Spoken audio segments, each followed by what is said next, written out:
시편 119편은 그 별명이 말씀장이에요. 그래서 성경에서 가장 긴 절을 가지고 있죠. 176절까지. 그래서 전체 성경을 통해서 하나님의 말씀이 무엇인지 계속 설명합니다.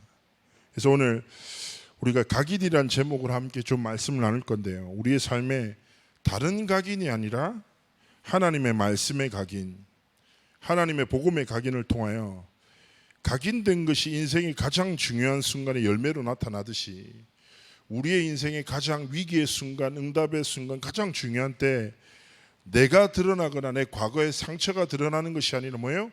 나에게 허락하신 하나님의 복음의 영광이, 하나님의 살아계심이 나타나는 그런 삶과 길을 걸어가길 하나님 원하시는 것입니다. 그래서 오늘 우리가 이 밤에 말씀을 통해서 하나님 주신 중요한 기도 제목을 발견했으면 좋겠습니다. 전에 한번 이제 패스트푸드라는 게 이제 처음 나타났을 때 가장 대표적인 패스트푸드가 맥도날드죠. 맥도날드를 지금은 별로 안 좋아하지만 한번 상상해 보세요. 태어나서로 처음으로 이제 햄버거를 먹은 거예요. 콜라를 처음 마셨어. 그리고 처음으로 프렌치 프라이를 먹는 거죠. 그러니까 미국이 충격에 사로잡혔어요. 너무 빠르고 맛있는 거예요. 그래서 아이들이 막 먹기 시작한 거예요. 그러면서 이제 어마어마하게 히트를 했는데 이제 문제는 무엇일까요? 패스트푸드를 정크푸드라고 하고 몸에 되게 안 좋잖아요. 그러면서 갑자기 미국에 소화 비만이라는 좀 이렇게 문제들도 발병하게 된 거죠. 이렇게 말이 많았단 말이에요. 그러니까 이게 빅맥이 좋냐 나쁘냐, 패스트푸드가 몸에 좋냐 안 좋냐 이런 막 논쟁도 벌어진 거예요. 그러니까 미국의 한 코미디언이 얘기합니다. 패스트푸드는 나쁘지 않아. 맥도날드는 좋은 음식이야. 내 몸으로 증명할게. 그래서 내가 1년 동안 365일 매일 3끼를 빅맥 세트를 먹겠다. 햄버거 세트를 먹고 살겠다고 한 거죠. 결과가 어떻게 됐겠습니까? 그 사람 죽을 뻔했거든요. 왜냐하면 죽진 않았지만 몸의 수치가 정상이 아닌 거죠. 몸도 커지고 그 다음에 피도 안 좋아지고 엄청 몸이 건강이 안 좋아졌던 거죠. 그게 증명된 거예요. 결국 무슨 말일까요? 각인이라는 것은 나도 모르게 매일 반복하는 것. 우리가 잘 아는 바대로 오늘 먹는 것이 내일의 내 건강이 되고, 오늘 내가 읽는 것이 내일의 내 생각이 되고, 오늘 내가 믿는 것이 내 미래가 된단 말이에요. 오늘 내가 무엇을 보고 무엇을 듣고 무엇을 반복하는가에 따라 우리의 삶에 다른 것이 각인되어져서 삶의 열매가 된다는 거죠. 그런데 중요한 것은 무엇일까요? 눈에 보이지 않는 사단은 실제합니다. 사단의 이름의 뜻이 무엇입니까? 거짓말에 빠뜨려요. 거짓말이 뭐예요? 진짜가 아닌데 진짜로 믿는 거예요. 문제가 아닌데 문제로 믿어요. 상처가 아닌데 상처로 믿어요. 위기가 아닌데 위기로 믿어버리는 거예요. 그래서 거짓말을 통해서 사단은요, 마귀의 일을 이루어요. 마귀의 이름의 뜻은 뭐냐? 이간자란 말이에요. 이간, 관계를 깨뜨려서 분리시켜요. 자, 무슨 말이에요? 사단은 끝없는 거짓말을 통해서 하나님의 복음, 하나님의 계획, 하나님의 뜻이 아닌 다른 것에 계속 빠져 살도록 살아가는 거예요. 제 현장에서 상처에 사로잡힌 사람들 많이 만나봤는데, 제가 좀 잊지 못할 게, 한 자매가 한 더운 여름에 이제 아는 권사님 미용실에 제가 한 번씩 이제 사역을 하다 가는데, 그 사역 현장이 약간 언덕백이 있어요. 부산이나 이런 게 산동네 많거든요. 그래서 더워서 중간에 제가 거처처럼 냉커피 한 잔 마시고 쉬는 데가 있어요. 갔는데 권사님이랑 이런저런 얘기하고 앉았는데, 갑자기 미용실에 딱 봐도 시달리고 안 씻은 여자 있잖아요. 딱 봐도 이 사람 시달린다, 딱 이런 여자 들어왔어요. 그러더니 쉬고 웃더니 앉아요. 그래서 권사님 내가 딱 부르더라고요. 전사님 왜요? 그러니까 저 여자한테 복음 전하라고. 내가 기도하는 사람이라고. 너무 더럽게 보이는 거예요, 사람이. 내가 저는 기도한 적 없는데요. 권사님이 전하라고. 그래서 권사님도 이제 앉는 거죠. 저랑 친하단 말이에요. 그거 딱 얘기하더라고요. 전사님 전도사잖아. 전도하는 사람. 정체성을 찾으세요. 그렇네요. 내가 졌어요. 갔어요. 그 자매 딱 옆에 앉았는데 이 자매한테 제가 얘기했어요. 제발 거절해라. 왜냐면 냄새가 너무 날 것 같아요.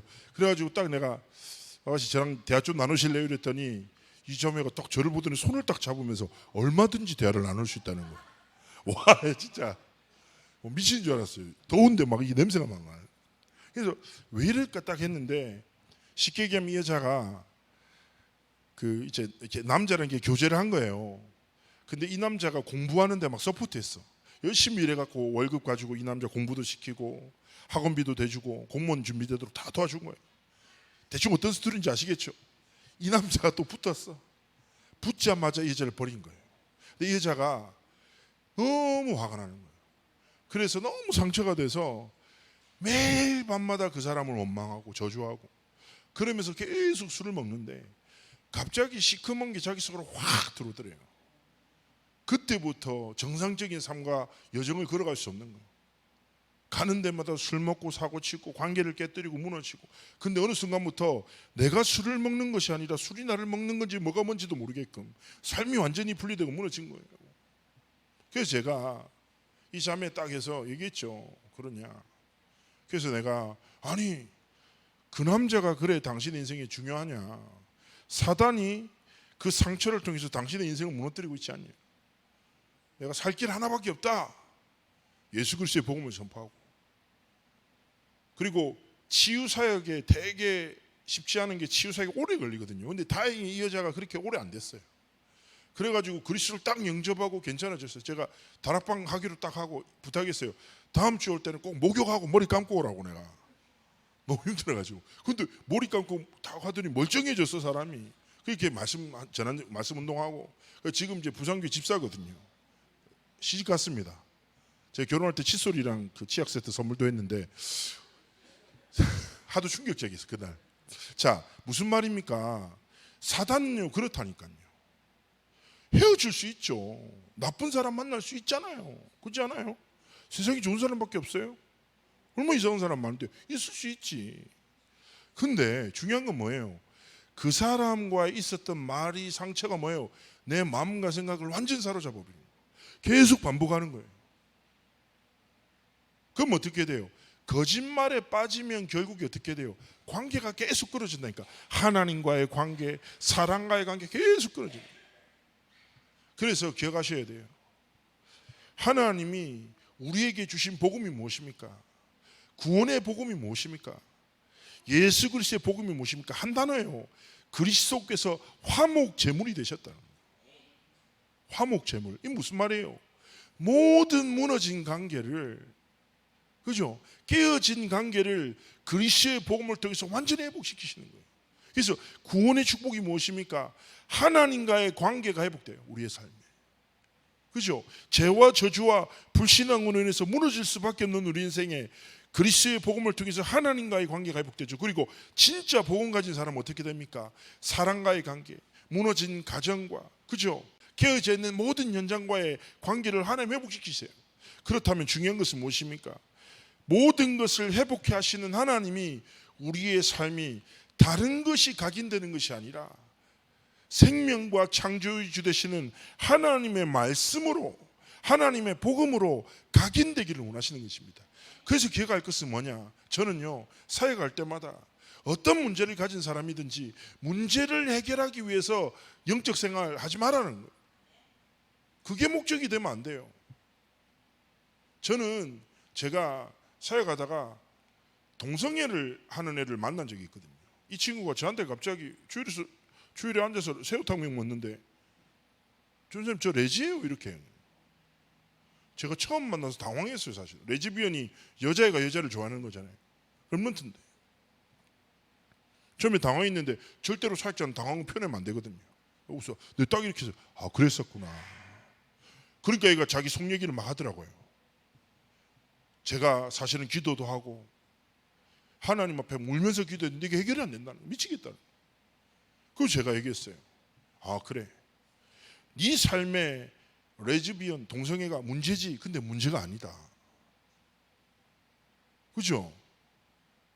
성경에서 말한 문제는 하나님과의 관계가 문제야. 하나님을 떠난 게 문제야. 이게 근본에서 모든 문제가 시작돼. 그래서 사단은 거짓말을 통해 뭐예요? 하나님과의 관계를 계속 끊어요. 문제를 믿고 사람을 믿고 상황을 믿고 하나님의 말씀을 믿지 못하는 상태 속에 계속 이끈다니까요. 그럼 제가 얘기했어요. 기억해라. 내가 니랑 다락방을 할 건데 내 다락방의 목적은 네 동성애를 치유하는 게 목적이 아니다. 그게 사역의 목적이 아니야. 네가 그리스도를 믿는 믿음 안에서 하나님과의 관계가 회복되면 그 문제 있어도 상관없어. 그래서 계속 다락방이 있거든. 근데요, 하나님 시간표. 하나님 치유하셨죠. 갑자기 어느 날 교회 오빠 좋아한다고 해가지고 저한테. 저 얼마나 기뻤겠습니까? 근데 마찬가지인 거예요. 우리의 삶에 이런저런 많은 상황들이 있지만 하나님이 우리에게 뭐예요? 오늘 성경에서 말한다 뭐합니까? 주의 말씀이 내 발의 등이요 내 길의 빛이다. 그렇죠? 나의 고난이 매우 심하다. 주의 말씀대로 나를 살아나게 하십시오. 뿐 아니라 이 시편 119편의 수많은 말씀을 통해서 하나님이 회복시키실 것을, 하나님이 함께 하심을, 하나님의 뜻이 이루실 것을 약속하고 있는 거예요. 그래서 다른 것이 아니라 오늘 우리가 이 밤에 기도할 때 하나님, 나에게 많은 상황이 있습니다. 한계도 있습니다. 갈등도 있습니다. 그러나 그것을 믿는 믿음으로 반복하며 내 삶의 여정이 이어지지 않기를 소원합니다. 하나님, 나에게 말씀을 믿는 믿음을 허락하여 주옵소서. 그렇죠? 끝없는 한계와 상처와 많은 것들이 내 삶을 사로잡을 때 하나님이 함께 하심을 정말 누리는 행복 속에 내 삶이 거하도록 축복해 달라고. 어떻게 가능합니까? 성령이 충만함이 우리의 삶에 임할 때 가능한 겁니다. 그래서 각인 중에 가장 강력한 각인이 무엇입니까? 하나님이 주시는 은혜의 각인입니다. 성령의 충만함보다 강력한 각인은 없어요. 하나님, 내가 내 생각을 넘어설 수 없습니다. 내 삶의 문제를 넘어설 수 없습니다. 하나님의 전능하심으로 내게 역사하여 주옵소서. 내게 성령의 충만함을 더하셔서 하나님의 말씀이 각인되어 내 삶의 가장 중요한 순간에 열매 맺도록 원해달라. 하나님 앞에서 고백하며 삶의 길을 걸어가기를 하나님 원하시는 것입니다. 자, 성경을 보면 성경에 많은, 잘 아시다시피 성경에 인물들이 많이 있습니다. 제가 자주 말씀드리지만 생각해 보세요. 요셉이라는 인물 조금만 생각해 보세요. 요셉은요, 어떻게 보면 하나님의 말씀이 꿈을 통해서 어린 시절에 자기 삶에 딱 각인됐어요. 그리고 이후에 계속 꿈을 꾸고 한 게 아니에요. 렘넌트 시절 한번 각인됐어요. 그리고 살았던 삶의 여정은 어떻습니까? 끝없는 실패, 배신의 반복이에요. 어떻게 이런 일이 생기지? 우리가 요셉이 총리가 된 걸 알고 보니까 괜찮다 이러지. 생각해 보세요. 가족한테 그렇게 깊은 상처를 받아요. 누가 죽이려고 했어요? 형들이. 형들을 따라갔는데 형들이 자기를 죽이려고 했어요. 가족에게 상처받았죠. 그죠? 그런데 다행히 가뭄이라 물이 없어 살았어. 그러면 봐줘야지. 어떻게 합니까? 노예로 팔아요. 때린 데를 또 때린 거예요. 잔인한 놈들이죠. 그 깊은 상처, 죽음의 위기인데 이제 버림받아 노예로 가. 노예로 가서 또 하나님 앞에서 믿음을 지켜. 또 어떻게 됩니까? 믿는 사람한테 배신당해요.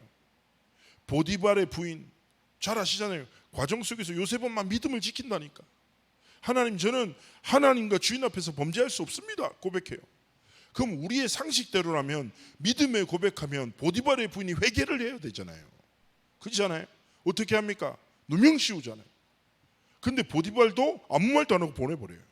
또다시 사람에 대한 상처, 감옥에까지 갑니다.